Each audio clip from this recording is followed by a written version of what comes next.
Hey guys, in this video I'll show you how to translate text with AI Mail Assistant in IONOS Webmail. The first thing I want you to do is just click on the email you want to translate. So we'll do this one right here. What you need to do is click on this icon. This is the AI Assistant integration icon. So click on this and then you'll see right here it gives you translate to options to all of these languages.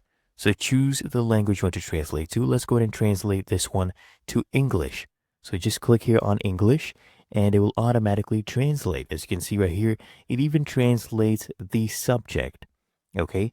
And if you want to respond to this in their language, what you do is you can go ahead and click on AI integration again here and then click on generate response.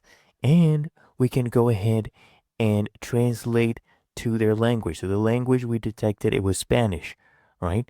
We'll come here, use Spanish, and we'll put in our input. So let's say, yes, I was able to translate.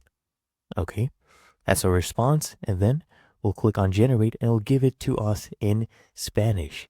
There you go. And you can use this response. So there you go. We have clicked on that and now we're writing an email to them, as you can see, and you can go ahead and send it over back to them. Really that easy. And that is how to translate a text with AI Mail Assistant in IONOS Webmail.